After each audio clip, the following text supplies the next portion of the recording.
দই খেতে ইচ্ছে করলো, ভীষণ মানে ভীষণ। আর কোনো কিছু না ভেবে তড়িঘড়ি করে উঠে হাত মুখ ধুয়ে আমি বাজারের উদ্দেশ্যে রওনা হলাম। কেন? ওই যে মিষ্টির দোকানে দই খাবো বলে।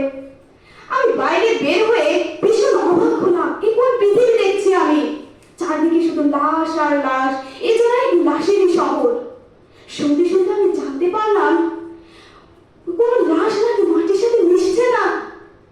মাটির নিচে জায়গা না থেকে লাশের এই স্তূপ সৃষ্টি হয়েছে। তাহলে আমার কি? আমাকে তো যেতে হবে দই খেতে। সবকিছু পিছনে ফেলে আমি রওনা দিলাম বাজারের উদ্দেশ্যে। আমি বাজারে ঢুকতেই আমার এক নতুন অদ্ভুত অভিজ্ঞতার সাক্ষী হলাম। বাজারে শুধু চারদিকে ময়লা আর ময়লা। মিষ্টির দোকানটা যেন ময়লার নিচে ডুবে গেছে প্রায়। ভেঙে গাড়ি দিয়ে ময়লা অপসারণের কাজ চলছে। তাহলে আমার কি? যে একটু সুযোগ পেলাম ঢুকে গেলাম মিষ্টির দোকানে, ওই যে দই খাবো বলে। কিন্তু মিষ্টির দোকানে গিয়ে আমি অবাক হলাম, মিষ্টির দোকানে কোনো মিষ্টি নেই, কোনো দই নেই, এমনকি বাচ্চাদের ঘোরানোর জন্য যে ডেইরি প্রোডাক্টগুলো রাখা হতো সেগুলো পর্যন্ত নেই। আমি ভীষণ হতাশ হলাম এবং আমি মনস্থির করলাম বাসায় ফিরে যাওয়ার জন্য। হঠাৎ করে আমার পেটের মধ্যে কেমন জানি করে উঠলো। কেমন করলো না কেমন করলো, আমি বাড়িতে না ফিরে হসপিটালে দৌড় দিতে বাধ্য হলাম।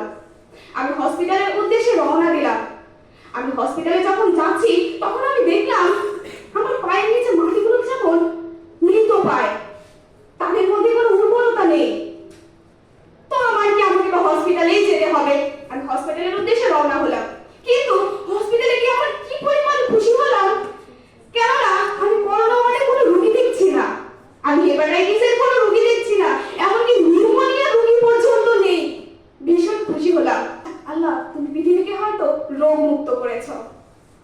এর মধ্যে আমার পেটের ওই যে যন্ত্রণা ক্রমশই বেড়ে চলছে, সেটার একটা ইশারাতে আমি দৌড় দিলাম মেডিসিন ওয়ার্ডের দিকে।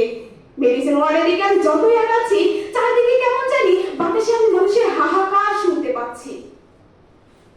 আমি সামনে চোখ বোলাতেই দেখি সামনে এত মানুষের ভিড়, মনে হচ্ছে এ যেন এক জনস্রোত। মেডিসিন ওয়ার্ড যেন চোখেই পড়ছে না। যদি আমি মেডিসিন ওয়ার্ডে গ্যাস্ট্রোলজি বিভাগে যেতে চাই তাহলে আমাকে যেন একটা যুদ্ধ সমপরিমাণ কাজ করতে হবে। কি আর করা, আমার পেটের ব্যথা তো ক্রমশই বেড়েই চলছে। আমি একটা যুদ্ধ সমপরিমাণ কাজ শেষ করে আমি সামনের দিকে আগাচ্ছি। আগাতে আগাতে চারপাশ থেকে মানুষের শুধু একই সমস্যা, কারোর বা খাদ্য হজম হচ্ছে না, কারোর আবার পেট যেন ফুলে বেলুন হয়ে যাচ্ছে, কারোর আবার সামান্য পরিমাণ কেটে গেছে যার জন্য রক্তক্ষরণ বন্ধই হচ্ছে না, কারোর বা মাথা কাজ করছে না, কেউ বা দেখে শক্তি খুঁজে পাচ্ছে না। সবকিছুকে পিছনে ফেলে আমি সামনের দিকে আগাচ্ছি, যুদ্ধ করছি আর আমি গ্যাস্ট্রোলজি বিভাগের দিকে আগাচ্ছি। আগাতে আগাতে কেউ একজন সামনে থেকে চিৎকার করে বলে উঠলো, এ রোগের নাকি চিকিৎসা নাই, এ রোগের নাকি কোনো ধরনের ট্রিটমেন্ট এখনো আবিষ্কারই হয়নি, ডাক্তাররাও এই রোগে আক্রান্ত হয়েছে। এক বুক হতাশা নিয়ে আমি ঠায় দাঁড়িয়ে রইলাম। কিন্তু ইতিমধ্যে এত ভিড়, এত লোকের কোলাহলে আমার দম যেন বন্ধ হয়ে আসছে। সেই সময় আমি শুধুমাত্র একটু মিষ্টি, একটু শীতল বাতাসের অপেক্ষা করছি। কিন্তু এই শীতল বাতাসটা পেতে হলে আমাকে আবার এই যুদ্ধ সমপরিমাণ ভিড় ঠেলে সামনে এগোতে হবে। কি আর করার, দম যেন বন্ধ বন্ধ প্রায়। আবার সেই ভিড় ঠেলে সামনের দিকে আমি যখন আগাচ্ছি, পাশে একটা টেলিভিশনে একটা উপস্থাপিকা তার সুমিষ্ট কণ্ঠে বলছে কোনো এক অদ্ভুত কারণে অদ্ভুতভাবে ক্লাইমেট চেঞ্জ হচ্ছে। উপস্থাপিকার সুমিষ্ট কণ্ঠ যেন আমাকে আর আকর্ষণ করতে পারলো না। আমি ভিড় ঠেলে বারান্দায় গিয়ে কোনো মতো উপস্থিত হলাম। উপস্থিত হয়ে আমি যখন বাইরের দিকে তাকালাম আমি খুব হতাশ হলাম। এ কোন পৃথিবীর সাক্ষী হচ্ছি আমি? এ কেমন পৃথিবী? বাইরের দিকে তাকিয়ে আমি যে বিষয়টি লক্ষ্য করলাম, প্রত্যেকটা গাছের পাতা যেন হলুদ হয়ে ঝরে পড়ছে। সূর্যের তাপ যেন সহ্য সীমা অতিক্রম করে যাচ্ছে। পৃথিবী থেকে যেন অক্সিজেন ফুরিয়ে যাচ্ছে, কার্বন ডাই অক্সাইড যেন আমাকে ঘিরে ধরছে। আমি নিঃশ্বাস নিতে পারছি না, দম যায় যায় অবস্থা। ঠিক সেই মুহূর্তে আমি তড়িঘড়ি করে উঠে বসলাম। নিজেকে আবিষ্কার করলাম আমার রুমের বেডের উপরে। তারপর আমি বুঝতে পারলাম আমি এতক্ষণ যেটা দেখছিলাম সেটা একটা দুঃস্বপ্ন ছিল। আমার গলা শুকিয়ে গেছে, আমার মাথা দিয়ে ঘাম ঝরছে। আমি পানির বোতলটা সবেমাত্র নিতে যাব, ঠিক সেই সময় আমার অ্যালার্ম ঘড়িটি টিক টিক টিক টিক করে বেজে উঠলো।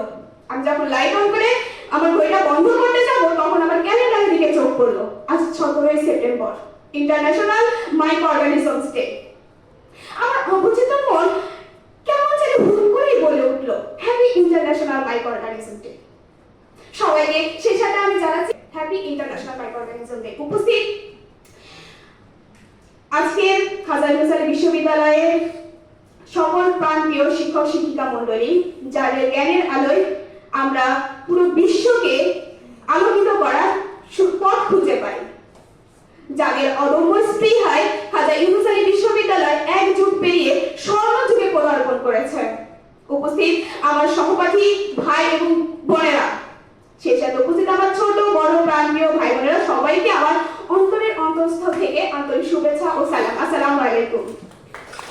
আজকের এই বিশেষ দিন, আমি বিশেষ দিন কেন বলছি সেটা হয়তো ইতিমধ্যেই আপনারা বুঝে গেছেন। আমার সেই দুঃস্বপ্নের ঘটনাগুলো শুধুমাত্র মাইক্রো অর্গানিজম অনুপস্থিতির কারণে যে ঘটেছে এটা আপনারা উপলব্ধি করতে পেরেছেন।